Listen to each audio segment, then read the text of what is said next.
투데이 핫 경제입니다. 정부가 국가 핵심 광물 전용 비축기지 예비 타당성 조사를 1년 4개월 만에 완료했습니다. 산업부는 2024년부터 총 사업비 2,417억 원을 투입해 새만금 국가산단 내 부지 면적 약 19만 제곱미터 규모의 비축기지를 구축함으로써 핵심 광물의 국가 전략 비축 인프라 기반을 공고히 하게 됐다고 전했습니다.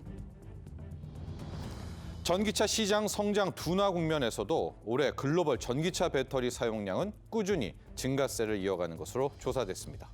6일 에너지 전문 시장조사업체 S&E 리서치에 따르면 올 1월부터 10월 각국에 등록된 순수전기차, 플러그드인 하이브리드 자동차의 배터리 총 사용량은 552.2 기가와트시로 전년 동기 대비 44% 증가했습니다. 아이스크림 가격이 14년 7개월 만에 최고치를 기록했습니다. 6일 통계청 국가 통계 포털에 따르면 아이스크림 가격은 지난해 같은 기간보다 15.6% 오른 것으로 나타났습니다. 금융위기 시기였던 2009년 4월 이후 가장 높은 수준으로 모든 가공식품 전 분야의 소비자 물가지수 역시 119.48로 지난해 같은 달보다 5.1% 오르며 매달 오르고 있습니다. 올해 3분기 메모리 반도체 분야 중 낸드 플래시 분야에서 삼성전자가 1위를 유지한 가운데 SK하이닉스가 1년 만에 2위를 되찾았습니다. SK하이닉스는 지난해 3분기 낸드 시장에서 일본 키옥시아에 2위 자리를 내주며 3위로 밀려났지만 올해 3분기 PC와 스마트폰에서 고용량 제품에 대한 수요 증가로 낸드 플래시 매출이 다시 2위 자리를 탈환했다는 분석입니다. 지금까지 투데이 핫 경제였습니다. 시청자 여러분 안녕하십니까? 경제 인사이더들의 신박한 통찰과 함께하는 경제 인사이트 정철진입니다. 이 어눌한 말투로 전화를 걸어서 속이는 보이스피싱이 계속해서 진화하고 있는데요. 특히 요즘 같은 연말이 되면서 부고 등 문자로 범죄를 저지르는 스미싱 사기도 점점 늘어나고 있습니다. 이 코로나19 이후에 특히 이런 보이스피싱 크게 보면 사이버 금융 사기, 사이버 범죄가 더욱 증가하고 있다고 하는데요. 무엇보다 일자리를 찾는 청년층과 이 경제난으로 절실한 취약계층이 이런 범죄에 가담하는 사례가 늘어나서 우리 사회에 큰 문제로 자리 잡고 있습니다. 오늘 경제인사이트에선 진화하고 있는 보이스피싱과 사이버 금융사기의 현 주소와 근본적인 해법 그리고 대응 방안은 무엇인지에 대해 자세하게 이야기 나눠보겠습니다. 본격적인 오늘의 핫 이슈 이야기 나눠보기 전에 자세한 내용 먼저 화면으로 만나보시죠.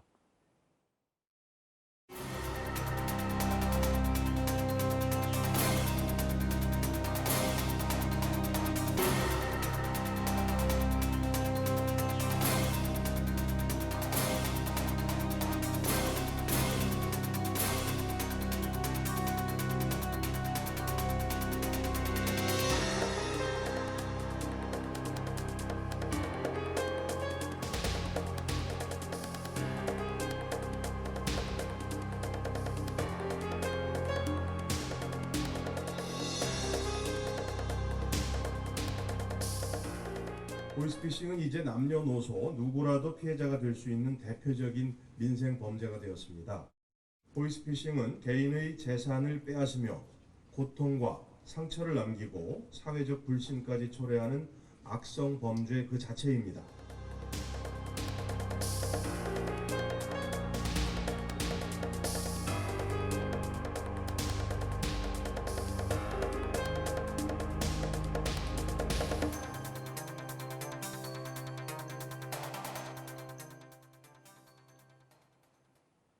오늘의 경제인사이트 두 분의 전문가와 함께합니다. 오윤송 순천향대 경찰행정학과 교수, 박용주 조이앤파트너스 변호사와 함께합니다. 안녕하십니까? 안녕하세요. 안녕하세요. 안녕하십니까? 네. 자, 먼저 우리 박용주 변호사님과 함께 이야기를 시작해 보도록 하겠습니다. 우리 본격적인 이제 뭐 사이버 범죄 또 이런 스미싱 또 보이스피싱 이야기 들어가기 전에 실은 서울 동부지검에 작년 7월 보이스피싱 범죄 합수단이 이제 만들어졌었죠. 성과 발표한 걸 최근에 보니까 117명 구속 기소하고요. 대형 보이스 총책이죠. 역대 최장기형인 35년 선고를 내렸다라고 합니다. 그동안의 보이스피싱 범죄 합수단의 성과 먼저 짚어보고 이야기 들어가 보도록 하겠습니다. 예, 그 보이스피싱 범죄 합수단이라는 것은 검찰과 경찰뿐만 아니라 국세청과 금융당국까지 구성이 돼서 보이스피싱의 말단부터 총책까지 잡겠다는 목적으로 만들어진 단체였는데요. 최근에 이 합수단을 통해서 잡힌 조직의 총책이 35년형을 선고받았습니다. 네, 이 조직은 필리핀에 거점을 두고 있었고 560명의 피해자로부터 108억 원의 보이스피싱을 한 조직이었는데요. 이게 보이스피싱으로 기소가 되면 그 전에는 최장기형이 20년이었습니다. 그런데 이번에는 특경법상 사기뿐만 아니라 대포통장으로 돈을 받은 것이 범죄 수익 은닉이라고 해서 최장기형 35년형을 선고받는 쾌거를 이뤄냈고요. 그리고 이거 피해 규모를 보면 2021년에는 보이스피싱 피해 규모가 7,744억에서 작년에는 30%가량 감소를 했고요. 예. 그리고 올해도 전년 대비 28% 감소를 했다고 하니 성과가 있다고는 할 수 있겠습니다만 아직 예. 피해가 굉장히 크기 때문에 정부의 정책적인 지원이 조금 더 필요한 상황이 아닐까 싶습니다. 네. 앞서 35년형 이야기해 주시면서 이게 좀 있나 봐요. 범죄 혐의 중에 이렇게 크게 나오려면. 보통 지금까지는 최장기형이 20년이었기 때문에 조금 더 강력한 처벌의 필요성이 있다 이런 이야기가 있었는데요. 단순히 특경법상 사기뿐만 아니라 예. 대부분의 보이스피싱이 대포통장이라고 해서 본인의 통장이 아니라 다른 사람들의 통장을 이용해서 범죄 수익을 가져가기 때문에 실제로 그 돈이 네. 누구에게 어떻게 갔는지 확인이 안 되는 경우가 많거든요. 예. 그래서 범죄 수익 은닉이라는 죄를 추가적으로 적용을 해서 35년형의 최장기형을 선고받을 수 있도록 되었던 것 같습니다. 범죄 수익 은닉을 이번에 넣으면서 예. 최장 35년형입니다. 여러분. 자, 오윤성 교수님, 방금 전에 우리 박 변호사께서도 이야기해 주셨지만 분명히 피해액은 줄어들고는 있는데 그 절대 규모 자체가 좀 크다고 볼 수가 있겠고요. 또 하나 좀 우려스러운 부분이 최근에 좀 언론에서 소개된 수법들 있지 않습니까? 네. 보이스피싱만 놓고 봐도 깜짝깜짝 놀랄 정도로 진화하고 있습니다. 현황 한번 보도록 할까요? 사실 이제 모든 범죄들은 다 진화를 하게끔 돼 있습니다. 네. 이 보이스피싱 같은 경우는 이제 프라이빗 데이터하고 낚시라고 하는 이 피싱을 결합을 한 그런 그 소위 전기통신 수단 등을 이용해서 개인 정보를 낚아 올린다라고 하는 그런 의미를 가지고 있는데요. 2006년도에 인천에서 이제 한 800만 원 정도의 그 피해가 발생한 이래 지금 한 18년 정도의 그 어떤 과정을 거치면서 예. 초기 단계에서는 언변 말투, 예, 그래서 이제 소위 그 뭐 계좌번호를 요구를 하는 그런 것들은 이미 코미디가 되어버렸고요. 예. 최근에는 이제 기존에 대량 그 어떤 문자를 갖다 무차별로 그 발송을 해서 가짜 우편물을 그 발송하거나 심지어는 이제 그 강남 같은 경우에 이제 아시겠지만 중고등학생들을 대상으로 해서 마약을 투약을 하고 예. 그것을 가지고 이제 부모에게 전화를 한다든가 하는 이런 그 수법까지 협박하는 거죠. 그렇죠. 예. 예, 상당히 지금 진화를 하고 있는데요. 예.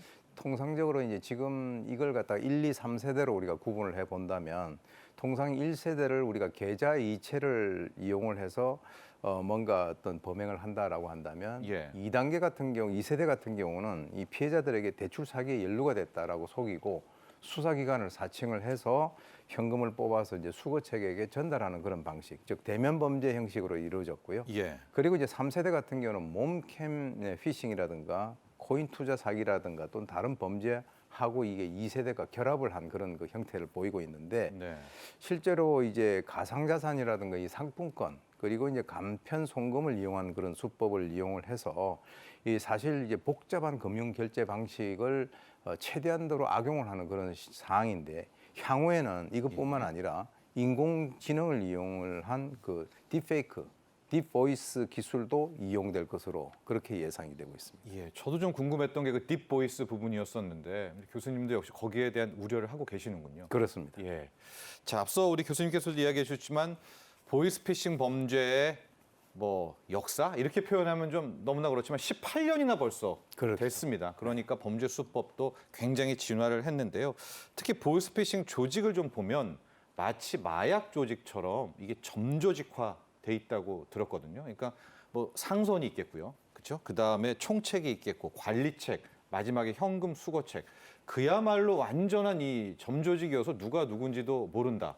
실제적으로 한번 보이스피싱 범죄 조직의 구조 한번 좀 점검해 주시죠.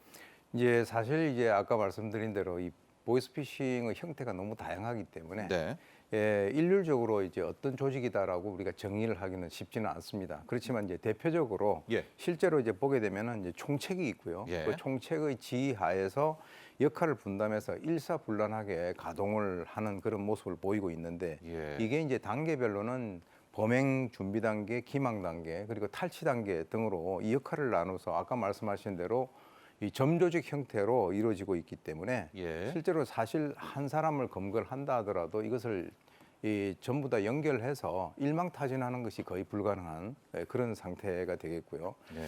특히 이제 그 미끼 문자를 발송을 하거나 악성 앱을 설치를 유도를 하고 난 이후에 간편 송금 등으로 피해금 편취를 하고 난 뒤에 자금 세탁하고 이게 또 불법 환전하는 이런 수법들이 있는데 최근에는 정말 그 주의를 하셔야 될 것이 한 번 클릭으로 자기 그 통장 계좌에 있는 모든 것들이 그것이 억 단위로 다 넘어갈 수 있는 예. 그런 상황까지 왔다. 이 상당히 이제 그쪽에서도 법이 움직이는 것에 대응을 하기 위해서 상당히 치밀하게 준비를 하고 있다 이렇게 볼 수 있겠죠. 네. 특히 이제 코인이라는 또 다른 수단이 나오게 되면서 더 수사하기도 어렵고 적발하기도 어렵게 되는 그런 모습도 있는 것 같습니다. 그렇습니다. 예. 자, 우리 박 변호사님, 앞서 조직도를 우리가 잠깐 봤었잖아요. 근데 네. 거기 맨 밑에 보면 그 현금 수거책들이 있어서 뭐 무슨 팀 뭐 있었단 말입니다. 지금 화면에도 보면 뭐 뉴형 팀, 미드 팀, 올드 팀 저런 조직도가 있는데 지금 안타까운 것은 저 마지막 단계에 있는 현금 수거책에 그냥 우리 옆집 청년 같은 일반인들도 네. 많이 가담하고 있다. 특히 2030들에 대한 이야기가 많이 나오고 있거든요. 현황과 사례 좀 알려주십시오. 네, 예전에는 현금 수거책을 어떻게 구했었냐면 예. 문자 메시지를 보냈습니다. 그래서 누구나 쉽게 아르바이트를 할 수 있고 부업도 가능하고 뭐 집에서도 충분히 일을 할 수 있다 이런 문자 메시지가 왔었는데요. 예. 요즘에는 이게 워낙에 이제 홍보도 많이 되고 했기 때문에 예. 그런 문자 메시지가 오면 아이고 보이스피싱인가 보다 하고 요즘엔 잘 믿지 않죠. 그래서 최근에 발전한 것은 통상적인 우리가 구인구직을 하는 사이트 같은 곳에 정상적인 회사인 것처럼 사람을 모집하는 공고를 냅니다. 아. 그러면 사람들이 정상적인 회사에서 아르바이트를 할 수 있겠구나 이렇게 생각을 하고 이력서를 보내게 되는데요. 예. 사실은 그런 곳이 정상적인 회사가 아니고 보이스피싱을 하는 조직인데 정상적인 회사에서 사람을 구하는 것처럼 공고를 내서 사람을 모집하는 경우가 있고요. 예. 그리고 내가 회사를 좀 구하고 싶다 해서 이력서를 올려놓는 그런 경우에는 이력서에 있는 개인정보를 보고 보이스피싱 그 조직에서 연락을 해서 아르바이트 해볼 생각이 없냐 이렇게 연락을 하는 경우가 있고요. 예. 그리고 벼룩시장 같이 사실 굉장히 공신력이 높은 구인구직을 하는 그런 오프라인 매체들을 통해서도 보이스피싱 조직원들이 현금 수거책들을 모집을 하고 있기 때문에 예. 사실 범죄하고 전혀 관련이 없었던 2030, 뭐 전과가 하나도 없고 정말 성실하게 살았던 청년인데 보이스피싱에 가담이 돼서 갑작스럽게 실형을 선고받는 그런 경우도 많이 발생을 하고 있습니다. 네. 사실 보이스피싱 그 조직원들이 대부분 비대면으로 면접을 보고 채용을 하겠다 이렇게 이제 거짓말을 하는데요. 코로나 시즌에는 사실 비대면으로 이루어지는 절차들이 많았기 때문에 그랬죠. 예, 2030 세대들이 이 부분에 대해서 이렇게 특별하게 이상하다거나 의심을 못하고 예. 좀 속아 넘어가는 그런 경우가 있고요.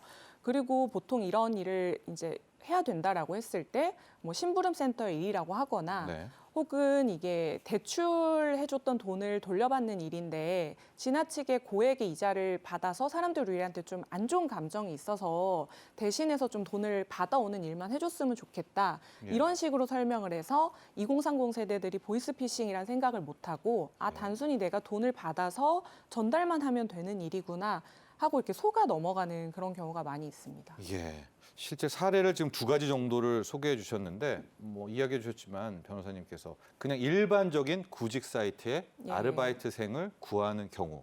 그래서 이제 구하고 나서 어떤 일입니까 하면 뭐 방금 말한 것처럼 뭐 대출 이자를 받아오는 일이라든가 예. 아니면은 그냥 뭐 택배 업무다 이런 식으로도 소개를 하는 거죠. 예. 예, 근데 사실 조금만 생각해 보면 이상하다는 걸 느낄 수 있는 게요. 네. 대부분 보이스피싱의 피해자를 직접 대면해야 되는 일이다 보니까 그렇죠. 절대로 피해자하고 이야기를 하지 말라는 지시를 내립니다. 왜냐하면 이야기를 하면은 보이스피싱이라는 게 발각될 우려가 있기 때문이죠. 예. 그리고 보통은 저희가 아르바이트라면은 시간당 얼마 이렇게 정산이 되는데 이런 일은 가지고 온 현금의 뭐 2%, 3%를 수수료로 주겠다라고 하기 때문에 예. 통상적인 경우하고는 사실 좀 업무의 내용이 다르기 때문에 조금만 의심하면 이게 좀 이상한 일이구나, 불법적인 일이구나 이런 부분을 알 수 있는데 너무 쉬운 일이고 쉽게 돈을 벌 수 있다는 생각에 좀 속아 넘어가는 경우가 많이 있는 것 같습니다.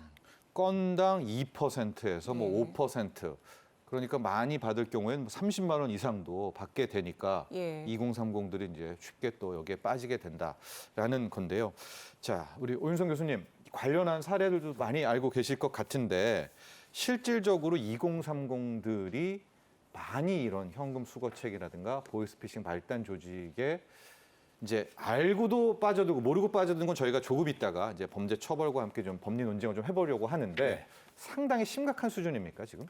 지금 이제 경찰에서는 이 보이스피싱과 연관돼 가지고 지난 그 3월에서 10월까지 한 8개월 정도 집중 단속을 해가지고 예. 27,624명을 검거하고 그 중에서 1,239명을 구속했습니다. 예. 이 사실 이제 최근에 경제난이 상당히 심각해지고 취업난이 이제 가중됨에 따라서 아까 이제 말씀을 하신 대로 아무래도 2030 그 청년층에서는 상대적으로 인터넷하고 온라인 공간에서 상당히 좀 다른 그 중년층 이상보다는 좀 강점을 가지고 익숙하죠. 있죠. 익숙하죠. 예. 그래서 이제 예. 또 아까 얘기 나왔지만 한꺼번에 거금을 갖다 줄 수 있는 네. 그러니까 이제 아까 말씀하신 대로 알고 있는 것 같기도 하고 또 모르고 당하는 그런 네. 것도 이제 있을 수가 있는데 예. 통계를 보게 되면 이제 경찰청 국가수사본부에서 지난 그 3월에서부터 해가지고 지금 이제 그 피의자 연령대를 한번 분석을 한 게 있어요. 네. 그런데 이제 20대가 48.49%, 예. 그리고 이제 30대가 22.95%, 네. 19세 미만이 14.14%. 그러니까 사실은 저 20대를 중심으로 해서 저 연령대가 거의 한 80% 이상을 차지를 하고 있다라고 하는 것이죠. 피의자입니다. 네, 그러니까 피의자죠. 예. 직접적으로 본인이 가담을 해서 예. 나중에 이제 그게 사건화가 된 거죠. 그렇습니다. 그리고 이제 이 피의자의 그 직업별로 보게 되면은 무직이라든가 또는 그 특별한 직업이 없는 경우가 71.75%였어요. 그러니까 네. 당연히 아까 이제 그 구직난이 있으니까 이것을 통해서 뭔가 자신의 경제 활동의 활로를 갖다 좀 트겠다라고 하는 이런 그 의도가 있는 것으로 보이고요. 거기에다 이제 서비스직이라든가 또는 학생까지도 여기 포함이 돼 있다라고 하는 것은 사실은 무차별적으로 2030 세대를 중심으로 해서 이런 범죄의 피의자가 네. 될 수 있는 그런 가능성이 상당히 높아지고 있다라고 우리가 볼 수가 있는 것이죠. 네. 자, 그리고 제가 아까 바로 좀 질문을 드리고 싶었는데요, 박 변호사님. 지금 2030들이 여기에 많이 연루가 돼 있습니다, 피의자로요. 근데 또 홍보도 많이 됐고 뉴스에서도 좀 나오고 있잖아요. 그러니까 알고도 범죄에 가담하는 경우도 있겠고요. 예. 정말 모르고 속아서 수거책이 되는 경우도 있고 어쨌거나 이제 수사가 되고 입건이 되고 뭐 구속 등등이 되게 되면 처벌을 받아야 될 것 같은데 판결은 지금 어떻게 방향을 잡고 있습니까? 네, 사실 이게 보이스피싱에서 현금 수거책이라는 것은 범죄 조직 중에 가장 말단에 있는 위치입니다. 왜냐하면 보이스피싱이라는 것의 특징이 사이버하고 비대면이라는 건데요. 그런데 현금 수거책은 직접 현장에 나가서 돈을 받아야 되는 위치에 있다 보니까 위험성이 가장 크고 예. 그래서 보통 조직 말단에 있는 사람들이 나가서 돈을 받는 경우가 많죠. 그런데 대부분 이 현금 수거책을 하는 것들이 두 가지 경우로 나뉘는데요. 정말로 내가 이게 정상적인 일인 줄 알고 하는 그런 경우도 있고 예. 아니면 쉽게 돈을 벌 수 있기 때문에 보이스피싱이라는 걸 알면서도 내가 설마 잡힐까 하는 마음에 가담을 하는 그런 경우가 있습니다. 그런데 요즘에는 워낙에 보이스피싱에 대한 홍보도 많이 되어 있고 예. 그리고 아까도 제가 말씀드렸지만 조금만 의심하면 이게 불법적인 일이라는 걸 충분히 예상할 수 있는 경우가 많습니다. 그래서 그런 경우에 의심하지 않고 그냥 내가 믿고 정상적인 일인 줄 알고 나갔다는 것만으로는 사실 선처가 되지 않고 있고요. 예. 물론 이제 보이스피싱 현금 수거책을 하는 사람들이 가장 억울해하는 거는 이 돈을 내가 다 가져간 게 아니다. 이런 부분을 가장 억울해합니다. 예를 들어 뭐 피해액이 1,000만 원이라고 하면은 한 20만 원 정도만 내가 가져갔기 때문에 예. 20만 원 선에서 내가 선고를 받아야 된다라고 주장을 하지만 사실 현금 수거책이라는 거는 보이스피싱이라는 조직 내에서 필수 불가결한 그런 업이기 때문에 예. 실형 선고가 되고 있고요. 실형입니까? 예, 초범이고 초범이어도? 예, 피해액이 실제로 가져간 금액이 뭐 100만 원 이하의 소액이라 하더라도 대부분 실형 선고가 되고 있습니다. 그 집행유예도 아닌 경우. 예. 예, 예, 그렇고 예. 형량도 좀 궁금하거든요. 이게 뭐 3년 혹은 5년 어떻게 되나요? 예, 보통은 이게 단기간 안에 뭐 안 잡히겠지 하지만 3번, 4번 하면 대부분 잡히는 경우가 많거든요. 예.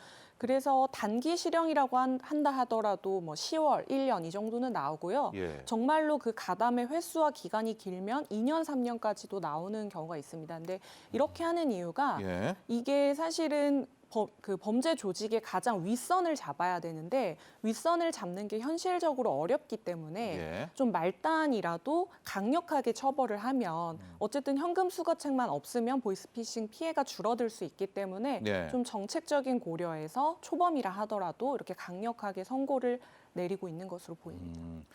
뭐 검찰이 6년 구형하는 경우도 있다라고 예. 하고 좀 강력한 사례들이 나오는데 정말 억울한 경우가 있잖아요. 이때는 예. 누가 이런 좀 억울함을 증명해야 되나요? 정말 모르고 했다 이럴 때는.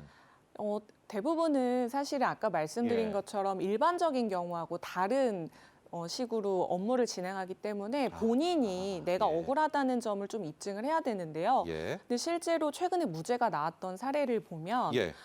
내가 정상적인 그 일을 한다고 생각을 해서 이력서도 내고 실제로 한 일주일 정도는 정상적인 업무를 시키다가 예. 그 이후에 심부름센터 일이라고 하면서 이제 현금을 가져오는 일을 시켰던 적이 있습니다. 그런 경우에는 사회생활 경험이 조금 없고 그리고 뭐 이게 비대면 일이라고 해서 충분히 믿을 만한 정황이 나와 있는 상태에서 현금 수거책을 시켰다면 이 사람은 좀 이 일이 보이스피싱이라는 것을 몰랐을 확률이 높다 해서 무죄 선고가 됐던 사례가 최근에 있었고요. 그런데 이런 무죄 판결이 나오는 경우가 흔한 경우는 아니고 아주 예외적인 사정이 있는 경우에만 무죄가 나오고 있습니다.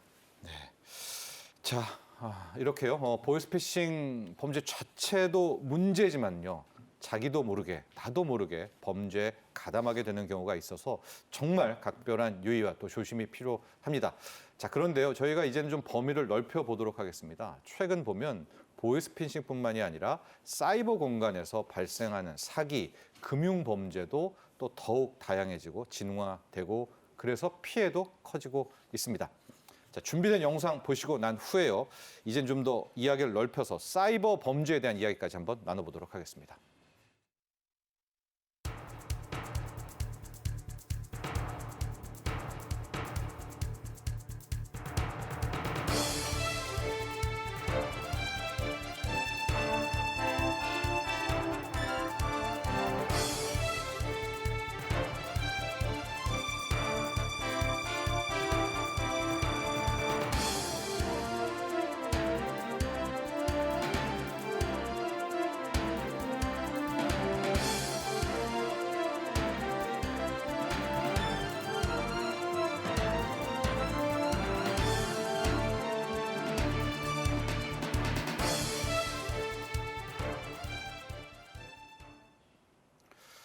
오 교수님, 이제 앞서 보이스피싱 수법도 진화한다. 이제 3세대 이야기하시면서 4세대 때는 딥페이크 또 이제 목소리까지 딥보이싱까지도 한다라고 말씀을 해주셨는데 지금 저희가 좀 보면 보이스피싱뿐만이 아니라 지금 사이버 금융 사기가 너무나도 많아졌고요. 특히 또 하나 눈에 띄는 점은 그 사이버 범죄를 저지르는 가해자들이 뭐 크게 보면 이제 뭐 조폭이라든가 범죄 단체일 텐데 연령대가 굉장히 낮아졌습니다. 그래서 일명 MZ 조폭 이게 맞는 말일지는 모르겠는데요. 이렇게도 이야기가 나오는데 이들은 또 누구이며 또 이들은 또 어떻게 수사를 해야 될지 여기에 대해서도 한번 좀 이야기해 주시죠.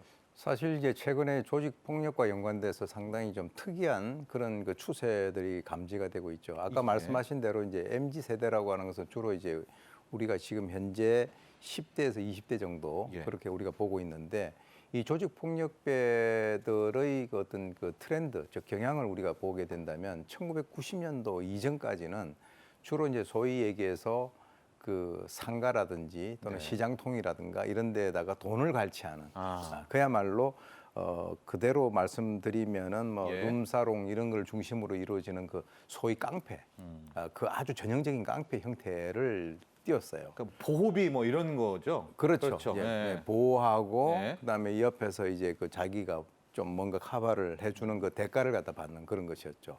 근데 이게 이제 최근 들어서 한 10년 단위로 조금씩 변화되고 있다는 거죠. 예. 그래서 이제 그 2세대 같은 경우는 이제 그 1990년에서부터 2000년도까지를 우리가 보게 되는데 네. 주로 이제 시행사를 운영을 하면서 아파트 상가, 이제 부동산 같은데 주로 이제 그 시장 이쪽으로 진출해 가지고 거기서 이제 폭력을 행사하고 뭐 어떤 분양권을 판다든가 하는 이런 것들 네. 그걸 갖다가 우리가 이제 한 2세대 정도로 볼 수가 있죠. 재개발과 좀 연관된 재개발해서 네. 네. 예, 그래서 이제 그 소위 얘기하는 그 병풍을 치고 네. 거기에서 위협을 가하고 하는 이런 식으로 어떤 그 대가를 받는 예. 그런 식이 됐는데 2000년도에서 2010년도까지를 우리가 이제 한 3세대라고 또 얘기를 합니다. 예. 그것은 이제 통상적으로 M&A 즉 인수합병 이걸 통해 가지고 기업을 사냥을 하거나 또 회사 자금을 갖다가 횡령하고 주가 조작하고 네. 뭐 이런 여러 가지 것들이 이제 주 활동 무대가 됐었죠. 근데 이제 최근에 좀 트렌드가 바뀌어졌습니다. 네. 그래서 이제 그 대검에서 4세대 조직 그 범죄 개념을 정립을 했어요. 4세대인가요, 이제? 예, 이제 네. 4세대가 된 네. 거죠. 그래서 특징이 이 3세대까지는 범죄 유형이 아무리 달라진다 하더라도 뭔가 계파를 유지하고 그리고 이제 위에서부터 아래까지 뭔가 피라미드 조직을 예. 통해서 이렇게 뭐 형님 뭐 예. 이런 식으로 이제 이루어졌는데 지금 4세대는 이해관계에 따라 가지고 소위 계파 체계를 가지고 유지하는 것이 아니라 이합 집산을 굉장히 자유롭게 한다는 거죠.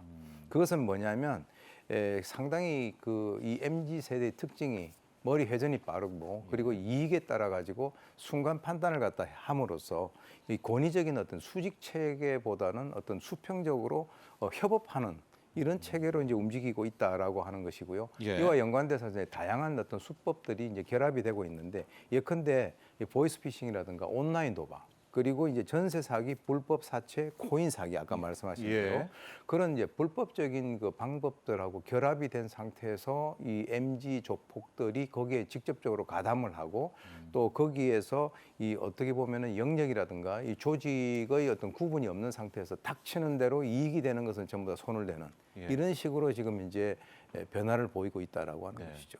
그럼 수사라든가 이제 그 당국에서는 어떻게 또 맞서야 될까요? 바뀌는 대로 또 바꿔서 또 진화해야 될 거 아니겠습니까? 그렇습니다. 예. 이제 그 범죄가 진화하면은 거기에 대한 그 대응도 진화를 해야 되는 것이죠. 그래서 예. 이번에 이제 대검에서 이 그 MZ 세대 즉 저 4세대 조직 폭력의 어떤 개념을 정립을 한 것도 네. 그런 차원에서 대응을 하기 위해서 지금 현재 그 예. 개념 정립을 한 것으로 보입니다. 예.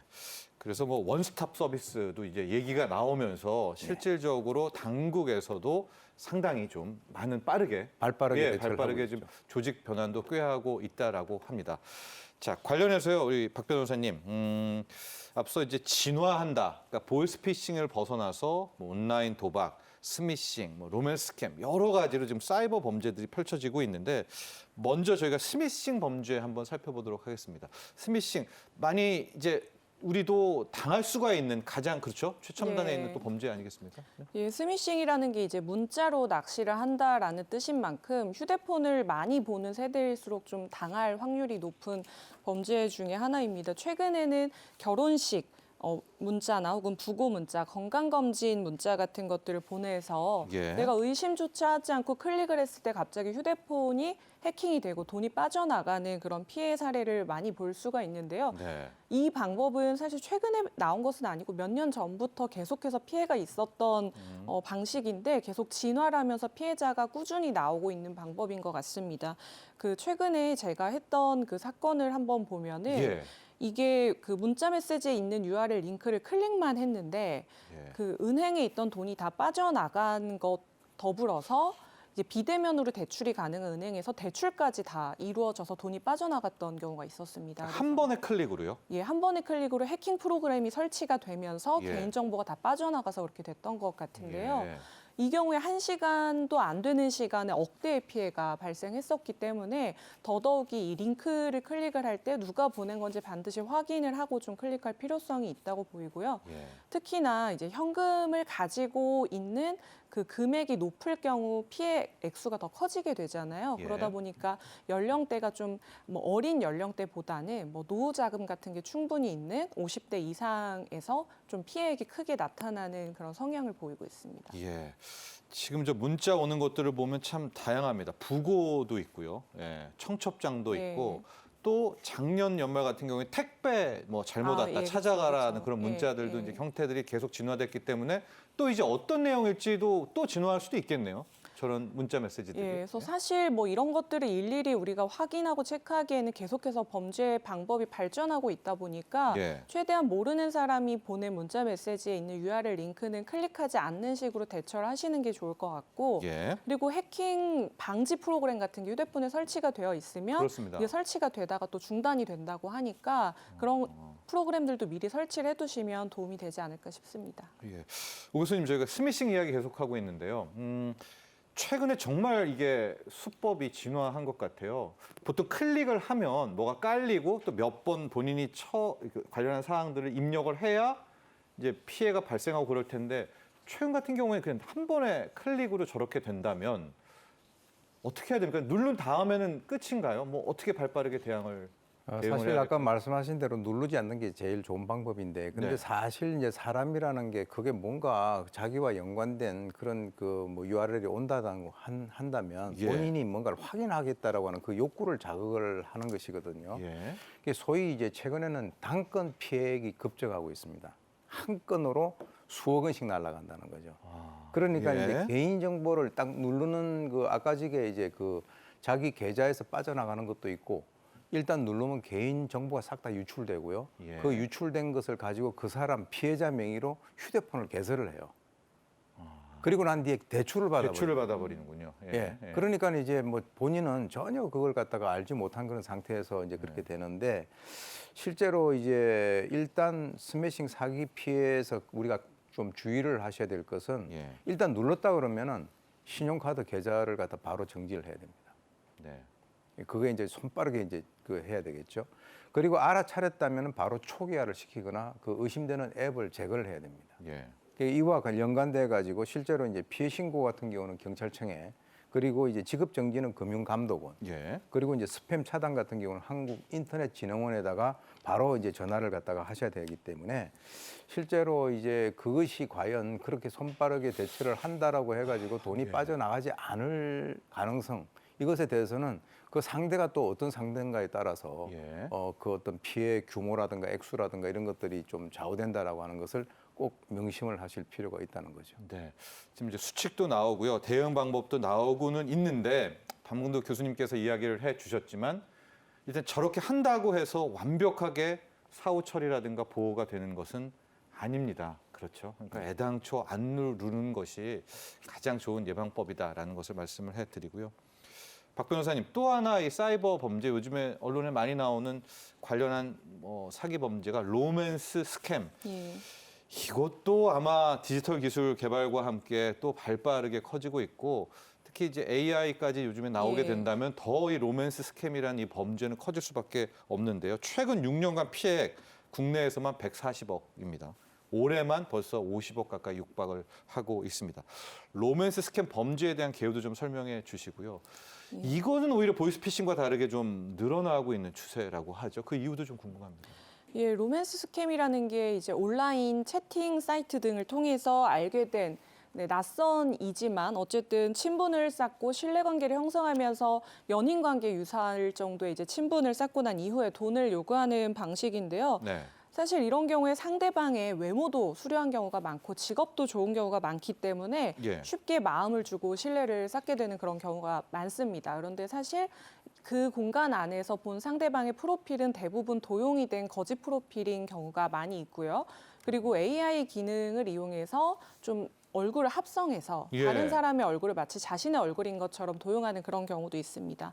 그렇게 해서 신뢰관계를 형성한 이후에 이제 뭐 어떤 결혼 자금으로 돈을 달라고 한다든지 갑작스럽게 현금이 필요하니까 단기간만 빌려주면 내가 빠르게 갚겠다고 하면서 신뢰관계를 이용해서 돈을 가져가는 형식이기 때문에 예. 기존의 보이스피싱하고 100% 일치하는 방법이라고 보기는 어렵죠. 네. 그런데 이런 방식의 사기가 기승을 부리고 이에 속는 사람이 많아지는 이유는 아무래도 코로나 시국 동안에 비대면이라는 것에 대해서 사람들이 거부감이 없어졌고 익숙해졌기 때문에 충분히 그리고 이제 해외여행에도 제한이 되어 있던 그런 상황이었기 때문에 네. 이런 만남에 있어서 이상하다거나 조금 의심해 볼 만하지 않을까 이런 의심 자체를 하지 않고 돈을 건네주는 그런 경우가 많았다고 볼 수 있고요. 예. 그리고 무엇보다도 굉장히 SNS를 통해서 이런 식의 돈을 요구하거나 만남을 요구하는 사례 자체가 많아졌습니다. 예. 저뿐만 아니라 제 주변에서도 이런 메시지를 받아본 사람이 많다고 할 정도로 굉장히 대중화된 수법이기 때문에 그만큼 피해액도 늘어나고 있는 것으로 보입니다. 실제로 역설적이지만 저희가 비대면에 대한 믿음이 커지면서 실은 로맨스 스캠도 피해도 네. 커지는 그런 양상입니다. 예, 사실 예전에는 뭐 얼굴 한 번 안 본 믿었죠. 사람한테 뭘 믿고 돈을 네. 빌려주냐 뭐 이런 이야기도 많이 있었는데요. 실제로 로맨스 스캠에 피해를 당하신 분들을 보면은 뭐 전화 통화 정도는 한 적이 있는 분도 계시지만 예. 어떤 경우는 심지어 통화 한 번 한 적 없는데 지속적으로 연락이 되고 사진을 보여주고 그리고 관심을 가져줬기 때문에 충분히 믿을 만한 사람이라고 생각하고 돈을 건네줬다는 피해 사례도 많이 있었습니다. 네. 자, 오 교수님, 로맨스 스캠, 로맨스 스캠 최근 6년간 뭐 140억의 피해, 올해만 50억. 그러나 실제로는 더 클 것이다라는 게 또 전문가분들의 이야기입니다. 왜냐하면 이제 피해를 봤다는 거가 암수 범죄가 있으니까요. 맞습니다. 암수가 예. 창피하기도 하니까. 예. 근데 또 이렇게 사례들을 보면 왜 속았지? 또 이런 생각도 드는 것도 사실이거든요. 여기에 대한 범죄에 대한 좀 피해자들의 상황들 그런 것도 좀 한번 깊게 좀 심리학적으로 접근해 주신다면요. 사실 이 로맨스 스캠이라고 하는 것은 기본적으로 그 언택트 상황에서 상대의 그 환상을 증폭시키는 그런 그 심리가 기저에 깔려 있습니다. 예. 예, 그러니까 다시 말해서 그 현대 사회라고 하는 것은 굉장히 많은 사람들을 접하는 것 같아도 이 어떻게 보면은 그 근본적인 외로움을 느끼는 사람들이 상당히 많다라고 하는 것이죠. 그래서 이제 예. 통상 이 피해자들이 정상적이고 그리고 이제 건전한 어떤 판단을 할 수 없게 되는 가장 중요한 이유 중에 하나가 바로 이 본인이 뭔가 외로움을 느끼고 있는데 누군가가 손을 뻗쳐준다는 거죠. 예. 그래서 이제 이전에는 어떤 사례가 있었냐 그러면 40대 기혼녀가 20대로 이제 행세를 하면서 그 20대 그 총각하고 예. 계속 그 연락을 한 그런 것들이 있었거든요. 예. 그런데 이제 최근에는 어떤 상황이 됐냐면 나 한국계 미군 장교다. 그리고 미국 시민권을 갖고 있다. 예. 뭐 이런 거라든가 또 나 외국 항공사 기장이다. 네. 뭐 이런 식으로 이제 접근을 하다 보니까 예. 거기에다가 이전보다는 훨씬 더 이제 다른 사람의 그 사진이라든가 이런 그 자료들을 자기가 끌고 들어와 가지고 보여주는 그런 기술이라든가 이런 것이 상당히 발전을 했단 말이죠. 챗 GPT 오면서 아예 뭐 신분증 위조 신분증 전부 같은 다 것들은 다, 예, 예, 그렇습니다. 그냥 도용이 되더라고요. 그러니까 이제 실제 그 이 피해자들 같은 경우는 야, 내가 그동안엔 그런 기회가 없었는데 드디어 나한테 기회가 왔구나. 예. 그리고 이제 일단 하루가 즐거워져요. 예. 왜냐하면 그 사람하고 통화를 하고 나면 예. 그 이후에 그 즐거운 마음으로 하루를 갖다 보내기 때문에 예. 그래서 괜찮은 상대, 자기로서는 정말 생각할 수 없는 괜찮은 상대와 접촉이 이루어졌다라고 하는 그 상황에서 이게 이제 활력소가 되고 그러다 보니까 그쪽에서 내가 이런 어려움이 있어라고 이제 치고 들어오는 거죠. 그런데 그때 본인이 자기가 할 그 역할을 이제 드디어 찾았구나. 네. 내가 도와줄 수 있다. 예. 저 사람을 내가 도와준다면 나중에 나하고 어떤 또 뭐 결혼이라든가 이런 것이 이루어지지 않겠나라고 하는 이런 생각을 하고요. 나중에 이제 좀 하다 보면 계속 돈을 요구를 해가지고 이거 사기가 아닌가라고 하는 생각이 들 때가 있어요. 예. 있는데 그것을 그만두지 못하는 거죠. 왜 그러냐면 예. 본인이 지금까지 거기에 투자한 돈과 시간과 노력 이런 모든 것들을 자기 스스로가 걷어들여야 된다. 자기 부정이 되니까. 자기 부정이 되니까. 예. 그래서 아예 이것이 이제 두려워가지고 계속 끌려가는 그런 상황이 있는데 예. 이 세상에 행운이라고 하는 게 그렇게 쉽게 오는 것이 아니고 일단 상대 이게 하나의 어떤 그 느낌이 있어요. 그러니까 상대가 돈을 요구하는 순간에 이제 지금은 끝났구나. 예. 이런 식으로 해서 딱 그만두면은 더 이상 피해자가 되지 않겠죠. 알겠습니다. 돈을 요구하는 그 순간입니다. 돈을 요구하는 바로 그 순간 의심해봐라. 박 변호사님, 근데 이런 사이버 범죄, 뭐 보이스피싱, 스미싱, 로맨스캠, 우리만의 이야기가 아니라요. 코로나19 이후에 전 세계적으로 좀 퍼지고 있는 것 같습니다. 미국인들 15%가 가족 중에 이런 사기를 당했다라고 응답을 했다라고 하는데 지금 미국 쪽에서는 연방거래위원회가 나갔네요. 검찰청보다는 이제 이게 더 전문적으로 대응하겠다 이런 뜻인가요? 예, 지금 미국에서도 사실 보이스피싱으로 인한 피해가 굉장히 높은 편이라고 나와 있고요. 그리고 미국 내에서 스팸 방지 서비스를 제공하는 비영리 단체에서는 사기범들이 주로 사용하는 전화번호를 공개할 정도로 그 심각성을 느끼고 있고요. 예. 1년 사이에 피해자가 지금 현재 2배로 늘어난 상태라고 예. 합니다. 그리고 보통 미국의 보이스피싱 사례를 보면 그 사례도 굉장히 뭐 우리나라에서 일어나는 것과 비슷하게 일어나고 있는데 그 문자를 통해서 공공기관을 사칭하고 문자에 응답하는 사람들에게 전화를 걸어서 보이스피싱을 하는 그런 수법을 쓰고 있다고 합니다. 그런데 문제는 사실 미국 내에서 이렇게 피해자가 발생했을 때 우리나라 같은 경우는 그래도 신속하게 경찰에 신고하고 이렇게 뭐 은행에 가서 지급 정지를 요청한다거나 이런 것들을 많이 하고 있는데 미국에서는 경찰에 신고조차도 안 하는 경우가 많다고 합니다. 그 왜일까요? 예. 그 이유를 보니까 우선은 어디에 신고해야 될지 모르겠다. 라고 할 정도로 좀 홍보가 많이 안 되어 있는 것으로 예. 보이고요.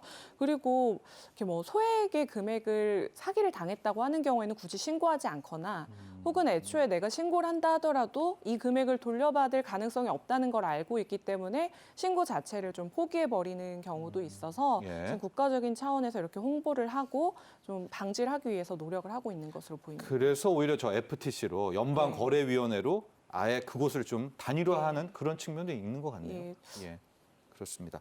자, 오 교수님, 저희가 쭉 이야기를 해왔는데요. 일단 기본적으로는 본인 스스로 피해를 좀 막고 그중에서도 예방이 오히려 사후 처리보다 더 중요한 것 아니겠습니까? 예방을 위해서 우리가 해야 될 노력들 한번 정리해 주시죠. 사실 이게 예방이라고 하는 것이 그 개인마다 그 가지고 있는 여러 가지 어떤 그 정보의 그 수준이라든가 이런 것들이 상당히 다르죠. 왜냐하면 이제 주로 이제 피해자들이 형성되는 것이 사실은 따지고 보면은 서민 계층들이 상당히 많아요. 예. 그래서 이제 이 그 어떤 피해를 당하게 되면 거기서 절망을 해서 극단적 선택을 하는 그런 안타까운 사정들도 있고. 그렇습니다. 그래서 일단 이제 이 사기 피해를 당하게 된다면 그 이 편취한 피해금은 빠르게 가상자산이라든가 또는 뭐 상품권, 현물 등으로 세탁이 돼가지고 그것이 이제 빠져나가게 되고요. 나중에 이제 이것을 잡는다 하더라도 아까 말씀하신 대로 점조직으로 돼 있어 가지고 그 횟수 자체가 불가능하기 때문에 예. 일단 당하게 되면은 그것에 대해서 본인이 그 피해를 갖다가 복구하는 것은 상당히 어떤 제한점이 있다는 거죠. 그래서 가장 중요한 것은 일차적으로 자기 자신에 대해서 관심을 가지는 방법. 스스로에 대한 관심. 예, 스스로에 대한 관심. 과연 내가 지금 이것을 갖다가 해야 될 것인가 말아야 될 것인가라고 하는 그런 점. 예. 사실 지금 현재 우리 이 방송에서 지금 현재 하고 있는 이런 여러 가지 내용들을 본인이 굉장히 좀 자세하게 들어서 그것에 대해서 예. 자기 나름대로 뭔가 어떤 행동 방책이라든가 이런 것들을 좀 세우는 것들도 네. 전혀 이것을 아주 관심 있게 보지 아니하고 예. 그냥 넘기는 분들보다는 훨씬 더 자기를 갖다 좀 더 예방을 할 수 있는 그런 단계에 있다라고 볼 수가 있겠습니다. 예. 하고 매뉴얼은 지금 저희가 소개를 해드리고 있습니다. 콜센터에 이제 전화를 먼저 하고요. 그렇죠. 자기 계좌를 하고 뭐 폰 개설. 왜냐면은 저 3번도 되게 중요했었죠. 앞서. 왜냐면 또 하나의 폰을 만들어서 그걸로 대출을 받는다라고 하니까. 그렇습니다. 예. 네. 그러니까 이 휴대폰의 사기 도용도 꼭 파악을 해야 됩니다. 저도 아까 앞서 넘어갔지만 3번 같은 경우에는 반드시 좀 필요할 것 같다. 요즘 보면 아예 저도 좀 보면 대출이 그냥 스마트폰 하나로 다 나옵니다. 한 500만 원 이하 정도는요. 그렇죠? 저 같은 경우는 아예 그냥 이 여러 가지 어떤 금융 정보를 저는 개인적으로 깔고 있지 않습니다.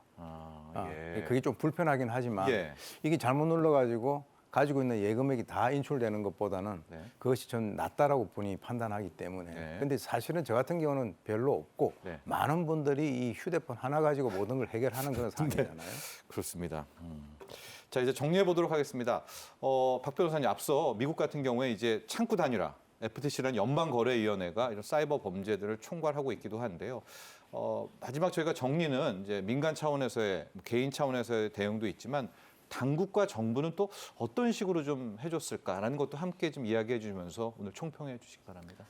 제가 보이스피싱 사건을 하면서 굉장히 놀랐던 것이 그 보이스피싱 그 조직원들이 구인구직 광고를 올리는 그 사이트들이 정말 정상적으로 운영되는 사이트나 공신력이 있는 사이트에 올려서 예. 그것을 믿고 들어간 청년들이 피해자가 되는 경우가 굉장히 많다는 걸 알고 놀랐는데요. 예. 실제로 내가 당할 뻔한 사람들이 경찰서에 신고를 하기도 합니다. 여기 지금 이렇게 구인구직 광고라고 올라왔는데 여기가 보이스피싱인 것 같다. 예. 그렇게 신고를 해도 사실 경찰에서 직접적인 피해가 발생한 게 아니면 우리가 해줄 수 있는 게 없다는 식으로 소극적으로 대처를 하는 경우가 많았는데요. 예. 이런 부분을 좀 그 정부에서 적극적으로 대응을 해서 예. 보이스피싱 조직이라고 의심되는 곳에 구인구직 광고 같은 것들은 좀 사전에 차단을 할 수 있으면 어떨까 하는 좀 그런 아쉬움이 있었고요. 네.